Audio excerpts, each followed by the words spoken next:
Breast cancer is the most common cancer among women. About 1 in 9 women will get it during a lifetime. Most people who get it are over 50, but it can occur much younger.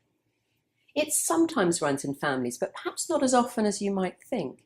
However, if you have 2 or more close family members, especially if they've had breast cancer early, you may want to speak to your doctor. Keeping to a healthy weight, keeping your alcohol level to a minimum, and breastfeeding all protect you against breast cancer. Starting your periods early, having the menopause late, and taking HRT all increase your risk, although your risk does drop once you stop taking HRT. Everyone knows a breast lump can be a symptom of breast cancer, but there are other symptoms.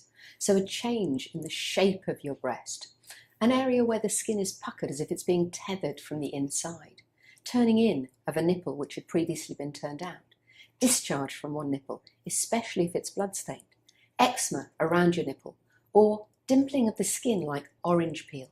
Get all of those checked out.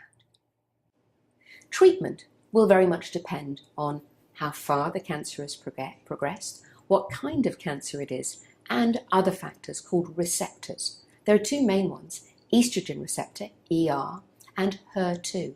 They will depend what treatment your cancer will respond to.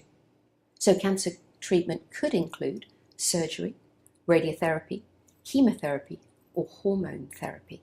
The good news is that surgery these days is much less likely to be really drastic, and you're much more likely to have the lump removed rather than losing the whole breast. Every woman in the UK is invited for screening every 3 years from within 3 years of her 50th birthday until the age of 70, although it's being extended in many parts of England from 47 to 73. But you can get it later if you ask for it. Screening isn't without risks.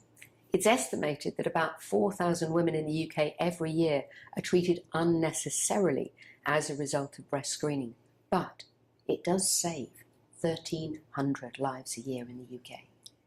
There is good news. Survival rates from breast cancer have increased enormously, and now nearly 8 in 10 women is still alive 10 years after her diagnosis. But much of that improvement has come because we picked things up early. So if in doubt, check it out.